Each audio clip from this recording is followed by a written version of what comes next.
August 8వ తేదీ వచ్చిందండి గురువారం రోజున. అలాగే నాగుల పంచమి అనేది ఆగస్ట్ 9వ తేదీ శుక్రవారం నాడు వచ్చింది. ఈ నాగుల పంచమిని గరుడ పంచమి అని కూడా అంటారు. అలాగే తన సోదరులకి తన సోదరి వాళ్ళు కట్టే అంటే ఒక రక్షా తాడు కూడా కడతారండి. అది అనేది చాలామందికి ఆనవాయితీ కూడా ఉంటుంది. దాంతోపాటుగా ఈ రోజున తప్పకుండా సుబ్రహ్మణ్యేశ్వర స్వామిని అలాగే నాగరాజు అయిన నాగదేవతని అలాగే నాగరాజుని పూజించడం వలన మనకి జీవితంలో ఎన్నో అంటే కుజదోషాలు కానీ రాహుదోషాలు కానీ కష్టాలు కానీ ఎటువంటి బాధలు ఉన్న సంతాన సమస్యలు ముఖ్యంగా అలాగే ఆరోగ్య సమస్యలు ఉన్న ఇవన్నీ కూడా పోతాయండి. అయితే ఏం చేయాలి అంటే మనము ఇవాళ ముందుగానే సూర్యోదయం కంటే ముందు లేవాలి. అంటే 5 గంటలకే లేచి శుచిగా తలస్నానం చేసి ఎర్ర బట్టలని మనం వేసుకోవాలి. అలాగే మనం పూజా మందిరంని ఇల్లుని కూడా శుభ్రంగా చేసుకోవాలి. ఇది నాగుల చవితికైనా ఇదే పూజను చేయాలండి. నాగుల పంచమికి కూడా ఇదే పూజని చేసుకోవాలి.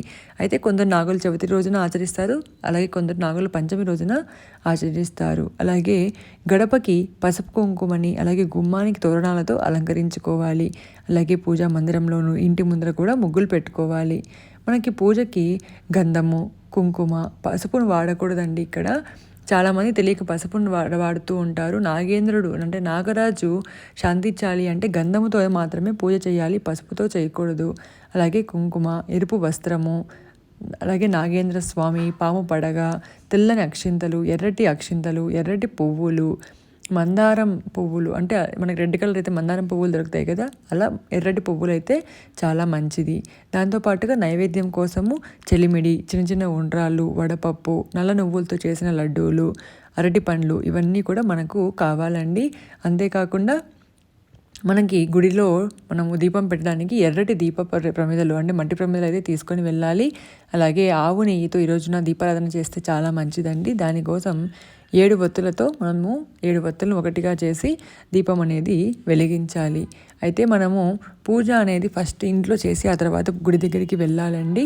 ఈ పూజ అంతా కూడా ఉదయం 9 గంటల లోపే ముగించుకుంటే చాలా మంచిది.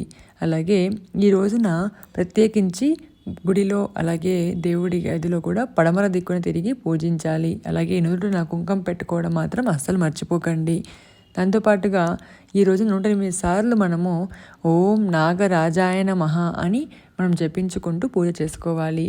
గుడిలో అయితే మీరు పుట్టలో అయితే డైరెక్ట్గా పాలు పోసేయచ్చండి. కానీ ఇప్పుడున్న కాలాలలో మనకి ఎక్కడా కూడా పాలు పుట్ట అనేది దొరకడం లేదు కదా, దానికోసము మీరు నాగల రాళ్ళ ఇక్కడ చూపిస్తున్న నాగల రాళ్ళకే చక్కగా ఫస్ట్ నీటితో అభిషేకం చేయండి, ఆ తర్వాత పాలతో అభిషేకం చేయండి, ఆ తర్వాత మరి నీటితో అభిషేకం చేసి చక్కగా మొత్తం నాగల రాళ్ళు మొత్తం ఆ ప్రతిమలను మొత్తము గంధములతో అలంకరించాలి. పసుపు వాడకండి దయచేసి. ఆ తర్వాత కుంకుమ బొట్లతో అలంకరించి మనం వస్త్రాన్ని సమర్పించాలి. ఒకవేళ మీరు ఎర్రటి వస్త్రము అనేది అంటే టవల్ని మీరు ఎర్ర టవల్ అని తీసుకొని వెళ్ళి వస్త్రాన్ని సమర్పించవచ్చండి. అది మళ్ళీ మీరు ఇంటికి తెచ్చుకోవచ్చు కావాలనుకుంటే.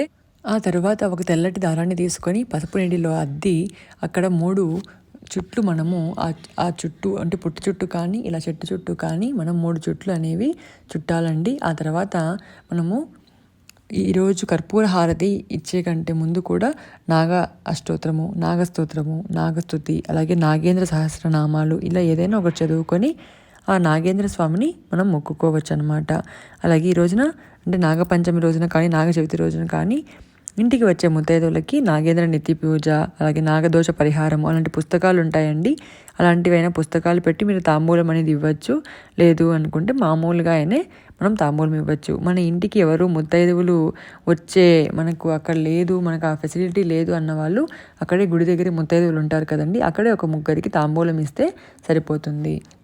అలాగే ఒక చిన్న పరిహారం అనేది చెప్తానండి. ఈరోజు మన ఇంట్లో అంటే యజమాని అలాగే అంటే భర్త అలాగే పిల్లలు అందరూ ఉంటారు కదా, వాళ్ళ కోసం మీరు ఏం చేయాలి అంటే ఒక ఎర్రటి దారం ఉంటుందండి గుడి దగ్గర, ఎరుపు అలాగే పసుపు దారాలు అని ఒక షాప్ ఉంటుంది కదండి, ఆ షాపులలో దారాలు తీసుకెళ్ళి అక్కడ పెట్టి అంటే ఆ పుట్ట దగ్గర పెట్టి ఆ తర్వాత మనము మన పిల్లలకి ఒక రక్షలాగా కడితే చాలా మంచిదండి.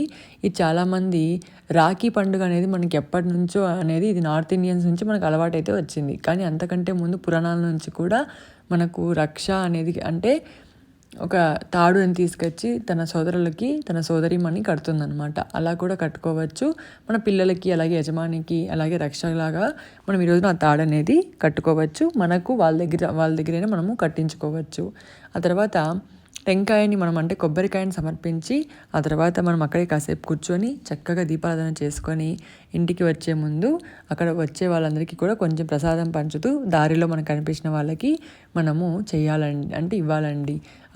అంతేకాకుండా మనం గుడికి వెళ్ళేటప్పుడు ఈరోజు చెప్పులు వేసుకోకుండా పోతే చాలా మంచిది.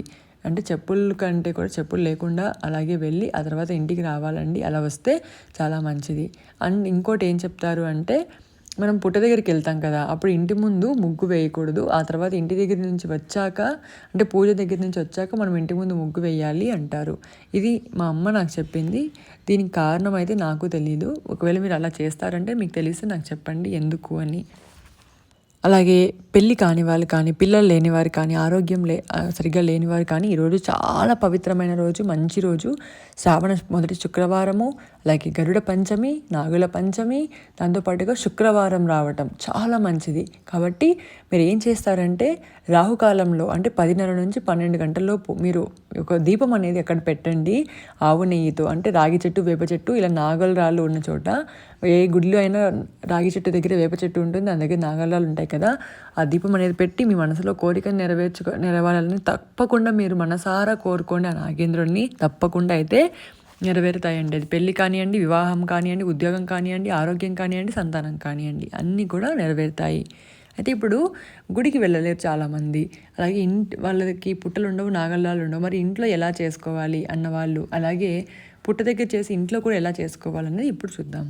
ఇంట్లో ఇలా నాగేంద్ర ప్రతిమ అనేది ఉంటుందండి. 5 పడగల నాగేంద్రుడు అయితే ఉంటాడు. ఇది 1 గ్రాము 2 గ్రాములు వెండిలో అయితే మనకు లభిస్తుంది. దీనిని తెచ్చుకొని సుబ్రహ్మణ్య స్వామి విగ్రహం కూడా ఉంటే మీ దగ్గర మీరు ఇలా చక్కగా పాలాభిషేకము, నెయ్యి, పంచామృత అభిషేకం కానీ లేదా పాలాభిషేకం మాత్రం చేసి చక్కగా ఇలా మొత్తం కూడా గంధాన్ని నేను చెప్పాను కదండి పసుపు వాడకూడదని, గంధాన్ని చక్కగా రాయాలి. ఎందుకంటే శాంతిస్తారు అప్పుడే. మనకి అప్పుడు శాంత స్వరూపంలో ఉన్నప్పుడే కదా మనం ఏం చెప్పినా వింటాడు. కాబట్టి నాగేంద్రుడికి మనం ఇలా శాంతి స్వరూపంగా ఉన్న గంధాన్ని చల్లబడిచి పూసి ఆ తర్వాత మనము అంటే గంధము, అలాగే పూజ, పసుపు, కుంకుమ, అక్షింతలు, పువ్వుని ఇవన్నీ కూడా సమర్పించాక మనం పత్తి ఒత్తి వస్త్రాన్ని, అంటే వస్త్రం అన్నమాట, వస్త్రాన్ని సమర్పించి ఆ తర్వాత ఎర్రటి పువ్వులతో మనం ఈ రోజున పూజ చేస్తే చాలా మంచిదండి.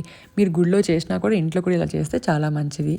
అలాగే మరిన్ని ఎన్నో ఆధ్యాత్మిక విశేషమైన పూజకు సంబంధించిన అన్ని వీడియోస్ కోసం మన ఛానల్ని తప్పకుండా సబ్స్క్రైబ్ చేయాలని, తప్పకుండా మన ఛానల్ని సపోర్ట్ చేయాలని కోరుకుంటున్నాను. అందరూ కూడా బాగుండాలి, అందులో మనం కూడా ఉండాలని కోరుకుంటూ సర్వేజన సుఖినో భవంతు.